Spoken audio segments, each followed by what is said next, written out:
It's been a decade since we tied the knot. Every year, we've made a point of visiting my in-laws' place during the Christmas holidays. As it does every year, that time is fast approaching again. The truth is, every year's Christmas is a severe strain for me. Yes, that's right. I've been having major issues with my mother-in-law, and just the thought of it weighs me down. As December draws near, I feel my spirits sink lower and lower. Every year, I rack my brains, wondering if there isn't some way out of this. My name is Lisa. I fell in love with my husband at work, and we've been married for 10 years now. I knew my mother-in-law was a bit of a busybody when we went to announce our engagement, but I never thought things would come to this. I suppose I should have been more level-headed, but at the time, I was so smitten with Paul that I didn't see the signs. I remember it as if it were yesterday. I splurged on famous chocolate as a gift, but my mother-in-law's first words were, "You shouldn't have bothered. I hate chocolate. You were so rude to give me what I don't like." Caught off guard by her words, all I could say was, "I'm sorry. One can tell a lot about you from a simple gift. I wonder if you can get along well with Paul," she said. After 3 years of marriage, I finally got pregnant and I gave birth. My mother-in-law was making a fuss about how useless I was as a wife for giving birth to a girl. Her words hit me hard as I was dealing with my first childbirth. And since then, problems with my mother-in-law only got worse. "Lisa, why didn't you give birth to a boy who will be the heir? We don't need a girl. Please give birth to a boy. If you can't do that, you're disqualified as a wife." Paul should have married a younger wife. A wife older than her husband is the worst. My mother-in-law would say things like that without considering my feelings. Of course, I talked to Paul about it, but he had no intention of defending me. "Don't take everything she says so seriously," he would say, which was just horrible. Each time, I would confide in Sarah, my sister-in-law. I've been getting along well with her since the first time I was dating Paul. And since I'm an only child, I saw her like a real sister. But my mother-in-law would call me every day asking if I had a child yet. I couldn't stand being treated as if my daughter was unwanted. And then my mother-in-law started asking me to send her money behind Paul's back because she was having a hard time. I couldn't ignore the fact that my mother-in-law was in trouble. And then, 2 years after the birth of my daughter, I was blessed with a second child. I thought that if it was a boy this time, I wouldn't be criticized, and I was on tender hooks until I found out the sex of the baby. But when I went for a checkup, the doctor told me it was a girl, and I was at a loss for words. And so began the phone onslaught from my mother-in-law again. "Lisa, don't you know the sex of the baby yet?" "I'm sorry, I don't know yet." "Modern hospitals should be able to tell. There's no way they can't." "I'll let you know as soon as I find out." "I don't want another girl. Sorry." I was so upset and complained to my sister-in-law. And so I gave birth without revealing the sex of the baby. When they told me, "Congratulations, it's a girl," I could only imagine my mother-in-law's demonic face, and all I could do was laugh. And my mother-in-law never once showed up at the hospital. But it was all the better for me. My mother lives 20 minutes away by car, and I had left my older child with her for the birth. My mother brought my daughter to the hospital, and we were happy to have a new family member without anyone complaining. I went back to my parents' house with my mother and my older child for a month. The month I spent relaxing with my mother at home was a time of nostalgia and relief. And when my younger child's 1-month checkup was over, I returned home, but I hadn't heard a thing from my mother-in-law. And then, several months passed, and the usual Christmas holidays were upon us. I was spending every day with a heavy heart, but I couldn't avoid it, and I thought she might be in a better mood once she saw her grandchildren. So I decided to bring a famous cake this time. And on the day, Paul drove us to our usual steak restaurant. As I wondered what would be said, my heart was pounding. When we entered the reserved private room, my in-laws were already there. Despite her grumpy demeanor, the arrival of my brother-in-law and his wife soon had the meal off to a lively start. Of course, the conversation turned to my younger child, and everyone was excited, but I noticed that my mother-in-law's face was tense. I sensed something was wrong and tried to change the subject when, "You can't even give birth to a boy? You're a useless wife! You're not part of this family!" My mother-in-law suddenly started saying terrible things, and then she deliberately knocked over the tea that was in front of her. "Oh, I'm sorry. If your daughter gets a burn on her face, no one will know she's a girl." Suddenly, I was overcome with rage. My mother-in-law despised me for not giving birth to a boy. During a meal with my in-laws, the moment my mother-in-law said, "What a complete letdown of a woman!" a plate suddenly flew from where my father-in-law was sitting. What are you doing?" I was just shocked. I couldn't believe the usually mild-mannered father-in-law would throw a plate. This time, it seemed like my father-in-law turned the table on mother-in-law, which I must admit felt good. Next, my father-in-law yelled, "Enough! What right do you have to say such things? The child born has no sin. The real letdown of a woman is you." "What are you talking about? Don't joke around. A wife who can't give birth to a boy is like garbage. Such an insolent woman." "What are you, who only gave birth to boys? I wanted a girl, but you know, the child that was born has no sin. It doesn't matter if it's a girl or a boy."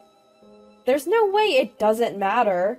Boy! Boy, boy, boy! Only boys have value. Worthless wife, worthless granddaughter, hopeless. See, you admit it, so you have nothing to say." I was holding back my tears, but at the moment when I was about to break down with a sound, "You! Enough already! Lisa has given birth to 2 children. What more do you want? They're not your children.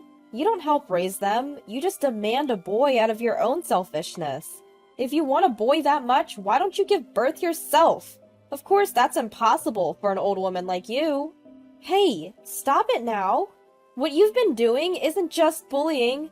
Even when you got an expensive chocolate, you said, 'I hate chocolate,' even though you can't afford to buy such a chocolate. When will you have a child?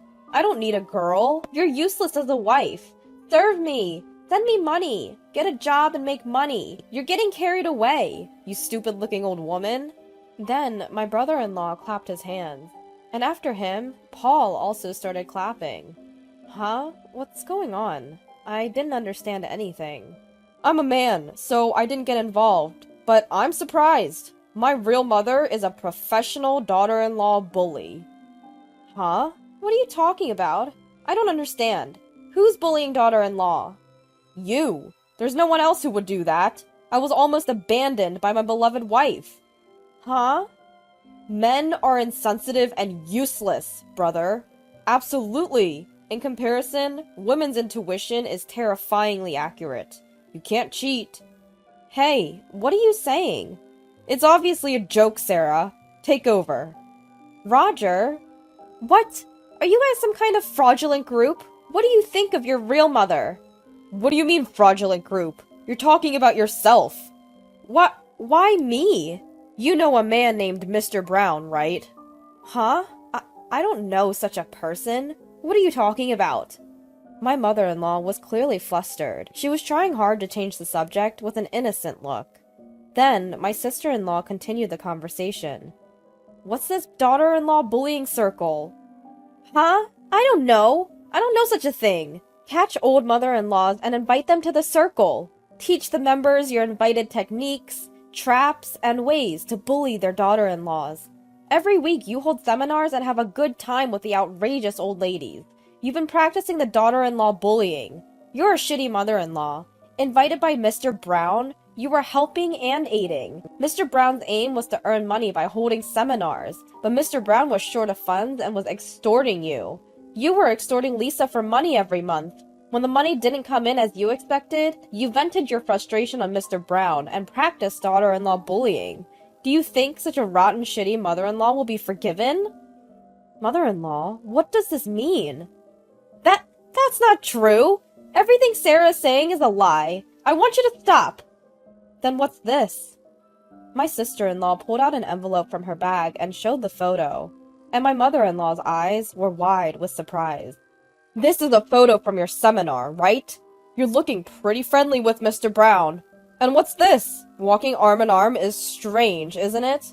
This is unacceptable. I was confused by this unexpected event, but now I understand why you've been bullying Lisa. My wife is too strong-willed. You can't win against her. Stop joking around. I didn't know anything and let it slide. But it won't go unpunished. Misunderstanding! Misunderstanding. Enough. Let's stop. I haven't done anything. After all, you're just misunderstanding and overreacting. It's natural to have a few close friends. Then it happened. From the next private room, the voices of a few women laughing and talking could be heard. Hey, do you remember? Patricia from the 3rd District who was in the same class at elementary school? Ah, you mean that mean devil Patricia. I heard she got caught by a man and is giving him all her money. And apparently that man has started a mother-in-law harassment circle, where he invites mothers-in-law who want to harass their daughters-in-law and hold seminars or something. Oh, I know! Harassing her daughter-in-law? That's just the kind of thing that devil Patricia would do. And she's apparently investing money every month because the guy is short of money. She seems to be told that he'll return the money tenfold, but that's definitely impossible. That man has a family, and his daughter is disabled and living in a wheelchair. So she's being fooled by such a man and might destroy her own family? It's a wonder that her family hasn't collapsed so far. The face of the mother-in-law rapidly turned pale and stiffened. And then the father-in-law opened his mouth. Your life is over. What are you talking about? I've come this far without knowing what kind of woman you are. All the terrible things you've done to Lisa were simply because you are foolish as a person. Lisa, I am truly sorry. I apologize. It's not your fault. Please don't apologize. What? It sounds like I'm the one who's wrong. Just stop it! I haven't said anything wrong, and I've been complaining because my daughter-in-law isn't good enough. Don't blame me. She's such a terrible daughter-in-law after all. The terrible daughter-in-law is you. You got married, hiding everything from me, then demanded money from the kids when they became independent and give it to other men. You are a scammer, aren't you? A scammer? The fact that I have been serving you until now is true. It's a joke to be called a scammer for that. You've been serving me? What on earth have you done for me? I've been taking my shirts and suits to the dry cleaners myself and mostly have dinner outside, only returning home to sleep. That's right, when we were little, Mom wasn't at home, and dinner was like snacks or sweet buns. We always wondered where she was going. What are you talking about? Exactly. We were told not to tell Dad anything. We thought it was strange from that time. She didn't even come to school for portfolio days or interviews. When I was taking high school entrance exams, the only person who helped me was my teacher. I was in trouble because I didn't know which school to go to. I was moved when I ate good, homemade food for the first time after getting married. Supermarket side dishes were a luxury. How could a mother like that blame Lisa? Lisa is a hardworking mother and a good wife. Don't keep quiet. Say something. You can't say anything. You thought what you've been doing wasn't found out, so you got carried away. You had no idea that the conversation would turn into this today. I wouldn't keep quiet about this. I've been talking to my father-in-law for a long time. What did you say? You have to leave this house today. We're getting divorced. Divorce? Why is this happening? It can't be helped because Lisa is my child, right? They're so close they fight. Don't mess with me. Are you going to play me more? I also knew that you had been cheating on me since your 20s, but I kept quiet because of the children. That's why you can't get rid of the habit of cheating. You're walking arm in arm with a friend? I've never seen such a friend. It's over. Your life ends here. You can do whatever you want from now on. Wow, I didn't expect that. So that's why she wasn't at home. It's impossible not to have time to make dinner for your children. It's funny that such a person was pretending to be a good mother-in-law and complaining.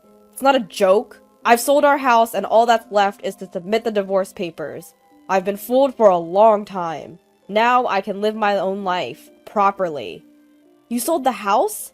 What are you doing without my permission? I won't get divorced. No matter what you say, it's too late. I don't think I'll ever see you again. If you have any complaints, please contact my lawyer. Huh? What will happen to me from now on? I don't have a house. I don't have any money. How am I supposed to live? Why are you taking away my happiness at this age? You're the one who kept taking away Lisa's happiness. Before, you took it from me too. It's just that it's come back to you. Please rethink. I admit I was wrong, but please don't divorce me. Don't make me laugh at this point. It's decided. You have to leave the house tomorrow. I've warned you. The divorce is decided, so I'll go home now. Me too. My father-in-law had been pretending not to know about my mother-in-law's cheating habits since long ago. Thinking about my father-in-law's feelings made my heart ache. I can't imagine how much he loves his children. And finding out that he had been planning this divorce all along, I felt a bit relieved. I wanted my gentle father-in-law to lead a free life. I had always thought that when I saw my in-laws. Age has no bearing on life's choices, because my father-in-law should have a life of his own, and I was filled with gratitude towards my sister-in-law who helped me. I never thought she would consider so much for me. It made me realize once again how wonderful a family can be. I wanted to have a good relationship with my father-in-law in the future, so I wished to live with him. And I wanted him to interact with my daughter, his grandchild, who he hasn't seen much until now. It's a family restart from this age, but I want to make it the best life. When my father-in-law called me Lisa, I truly felt like we were family.